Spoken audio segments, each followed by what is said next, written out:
Et bonjour, eh bien oui, c'est moi, c'est Sabrina en direct avec vous depuis ma mission actuelle où je suis en train justement d'évaluer les potentialités agroécologiques des écosystèmes et surtout, faire un état des lieux de comment pouvons-nous régénérer les écosystèmes grâce à nos différentes activités.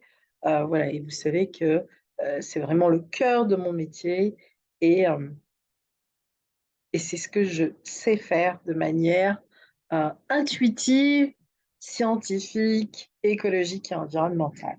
Et c'est ce que je fais depuis plus de 35 ans.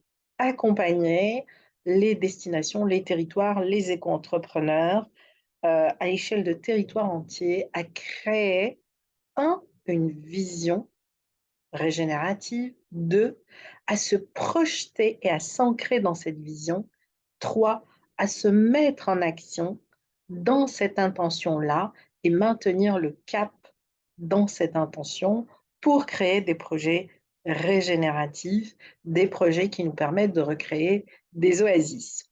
J'aime beaucoup les oasis parce que je trouve que c'est l'un des écosystèmes les plus inspirants et c'est l'un des écosystèmes qui montre combien notre lien avec la nature est important. Mais de quel lien parlons-nous? Et c'est de ça dont je veux vous parler aujourd'hui.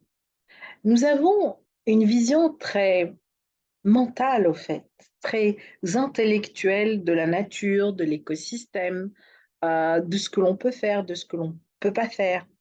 On n'imagine pas que cette nature, elle a un langage extrêmement subtil, extrêmement présent. Elle a une conscience, une présence. Moi, je sais quand je suis sur le terrain, oh, je sens ça, ça me prend les tripes. Quelquefois, ça me fait du bien et quelquefois, ça me fait mal au ventre. Et j'avoue que ce que j'ai vu ces derniers temps m'a plus fait mal au ventre. D'ailleurs, ça m'a clairement rendu malade pour de vrai. C'est pour vous dire euh, combien je vis au fait cette nature depuis toute petite de manière viscérale. C'est au-delà de moi. Et je me dis tous les jours, comment est-ce que je pourrais amener encore plus d'entrepreneurs, d'éco-entrepreneurs à voir ce que je vois et à interagir avec la nature au bon endroit, au bon moment, avec le bon niveau de conscience. Et aujourd'hui, j'ai envie de vous dire, imaginez quand vous voyagez, que vous voulez aller en Chine ou autre, bah, vous vous dites, il faut que j'apprenne le langage, il faut que j'apprenne la langue pour pouvoir communiquer.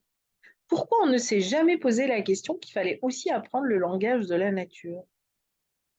La nature a un véritable langage, et elle est comme vous et moi, c'est un être vivant à part entière, et elle s'adresse à nous à chaque instant. Mais nous sommes toujours juste en train d'analyser un écosystème. Et quand nous décidons de faire quelque chose, nous imaginons une stratégie en se disant, ah oui, mais ça, c'est bien, c'est comme ça que je vais faire et tout. Mais est-ce que vous lui avez demandé, elle, si c'était vraiment ça qui était bon pour elle? Est-ce que vous avez analysé l'écosystème, l'endroit où vous êtes avant d'implémenter votre gîte ou votre écologe ou autre, pour savoir exactement si il était intégré, euh, qui rentrait dans les contours de qui elle est? Est-ce que vous avez pris le temps de lui demander ce dont elle avait vraiment besoin? Est-ce que vous lui avez demandé en quoi vous pouviez juste être à son service? Alors voilà mon exercice pour vous aujourd'hui, que vous soyez sur votre balcon où vous avez votre bonsaï, que vous soyez dans une petite forêt, dans un jardin, peu importe. Connectez-vous à un espace de verdure, là où vous êtes, en ville, à la campagne, à la montagne, au bord de l'eau. Ancrez-vous. Enfoncez confortablement vos pieds dans la terre et juste devenez cet être vivant qui rentre dans ce processus de la chaîne alimentaire et demandez à la nature, demandez-lui de vous enseigner, demandez-lui de vous apprendre. C'est à la fois très simple et à la fois très compliqué. Cela n'est pas naturel chez nous parce que nous sommes beaucoup trop habités dans notre mental et que la nature est un corps vivant et que pour être en résonance avec elle, il faut habiter son corps.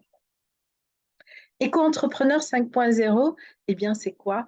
Eh bien, c'est cette dimension du 5e élément que nous sommes, intégré au cycle, intégré aux 4 éléments, voire même une part de tout cela. Et pour arriver à clarifier cet espace et à le rendre audible par la nature, en résonance avec elle, il y a tout un chemin. Pour ma part, ce chemin, il est totalement initiatique. Et c'est pour ça que dans Éco-entrepreneur 5.0, nous abordons autant les stratégies régénératives, la structure du projet, que la dimension énergétique, vitale, organique, vibratoire du vivant et de la nature. Et je dirais que 80%, en tout cas, de tout ce que nous pourrons faire à l'avenir se situe dans cet espace. Je vous invite très prochainement à me rejoindre les 4, 5, 6 et 7 au workshop Éco-entrepreneur 5.0 où je vais vous partager tous les jours de 13h à 14h le chemin, les clés, la voie pour y arriver à votre tour. À très vite les amis et n'hésitez pas à me partager. Et vous, qu'est-ce qui vous tient à cœur aujourd'hui? Je vous embrasse.